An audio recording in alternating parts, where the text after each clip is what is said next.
हुए, इन्हीं के वंश में महाराज अम्बरीश होते हैं। और महाराज अम्बरीश ठाकुर जी के बहुत बड़े भक्त थे। ये निर्जला एकादशी का व्रत किया करते थे। तो यहाँ पे काफी वर्षों से वो निर्जला एकादशी का व्रत कर रहे थे। तो अब जैसे ही कई साल हो गए हैं तो सोचते हैं कि अब व्रत का उद्यापन कर देना चाहिए। तो यहाँ पर व्रत के उद्यापन के लिए वो कई साधु संतों को बुलाते हैं। उन्हीं में बड़े बड़े संतगण आते हैं, ऋषि अगस्त्य है, दुर्वासा जी है, तो सभी के लिए आमंत्रण पत्र देकर आते हैं। फिर यहाँ पर भोजन भंडारे की व्यवस्था करते हैं। अब यहाँ पर सारे साधु संत महंत आ गए हैं, केवल दुर्वासा जी नहीं आए हैं, क्योंकि ये तो निमंत्रण देके चले आए, लेकिन दुर्वासा जी वहाँ पूजन पाठ के लिए बैठ गए। तो उनके लिए याद नहीं है कि हमें महाराज अम्बरीश के यहाँ पे भी जाना है।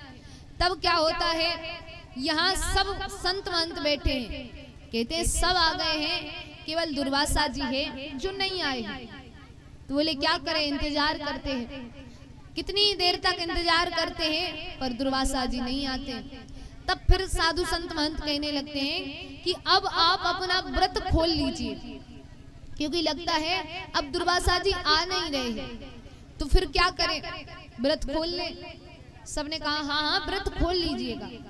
तो यहाँ पर महाराज अम्बरीश ने तुलसी का दल उठा के मुख में रखा और सामने से दुर्वासा जी आ गए। जैसे ही व्रत खोला और दुर्वासा जी सामने से आए, तो ये देखकर दुर्वासा जी को बड़ा क्रोध आया कि मैं आने ही वाला था, इतनी शांति नहीं थी, मेरे आने से पहले व्रत खोल लिया। तो दुर्वासा जी यहाँ पर महाराज अम्बरीश से कहते हैं ऐसा अपमान मेरा किया तो किया, लेकिन आगे किसी और का मत करना। एक तो आप मुझे बुलाते नहीं, और अगर बुलाया है तो आप ऐसे व्रत को मेरे आने से पहले खोलते नहीं।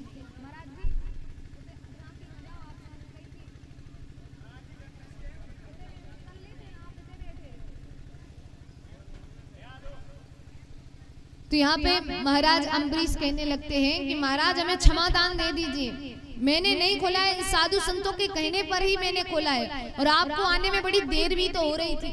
तो यहाँ पर दुर्वासा जी श्राप देने लगते हैं कि मैं आपको श्राप देता हूँ। इतना कहते ही ठाकुर जी का सुदर्शन चक्र घूमता हुआ आता है। अब दुर्वासा जी आगे आगे और सुदर्शन चक्र पीछे पीछे आ रहा है। तीनों लोग 14 भुवन में घूम रहे, पर वो सुदर्शन चक्र पीछा नहीं छोड़ रहा है। जब सुदर्शन चक्र पीछा नहीं छोड़ता है तो यहाँ पर दुर्वासा जी को कुछ नहीं दिखता है। उनको लगता है कि अब महाराज अम्बरीश ही हैं जो इस चक्र से बचा सकते हैं, क्योंकि वो भगवान के बड़े भक्त हैं। और मैंने उनको जैसे ये कोई खास तो थी नहीं बात कि आपने मुझे अम्बरीश राजा की कथा क्यों सुनाई, ऐसा क्या था इस कथा में, आप तो खुद अम्बरीश महाराज से ज्यादा बड़े संत थे। तो यहाँ पे वो कहते हैं कि देखिए महाराज अम्बरीश गृहस्थ आश्रम में रहने के बाद भगवान को प्राप्त किए हैं, और मैं तो संत रहा हूँ, जीवन पर्यंत संत के जो उपासना रहती है वो मैंने करी है। क्योंकि महाराज अम्बरीश तो सुख दुख संसार परिवार रिश्तेदार मोह माया सबके बीच थे, फिर भी भगवान की प्राप्ति हो गई। लेकिन मैं तो एक संत के वेश में रहा, मैं तो कभी परिवार के बीच में ही नहीं रहा। तब भगवान को प्राप्त करना मुझे तो बड़ा सरल था, क्योंकि मैंने तो संसार का स्वाद चखा ही नहीं था। महाराज अम्बरीश ने तो यहाँ पर संसार का स्वाद चख कर भी भगवान को प्राप्त किया। तो ऐसा नहीं है कि आप गृहस्थ आश्रम में जाने के बाद भगवान को प्राप्त नहीं कर सकते। गृहस्थ आश्रम में जाने के बाद भी भगवान की प्राप्ति हो सकती है। इसलिए महाराज अम्बरीश की कथा मैंने आपको श्रवण कराई, और बात भी उन्होंने सही कही, क्योंकि सबसे ज्यादा भगवान को किसने प्राप्त किया है, गोपियों ने। क्यों? क्योंकि गोपियां तो गृहस्थ आश्रम में थी, फिर भी भगवान को प्राप्त कैसे करे, क्योंकि उनके अंदर वो भाव थे। तो ठाकुर जी को सबसे ज्यादा गोपियों ने प्राप्त किया गृहस्थ आश्रम में जाने के बाद।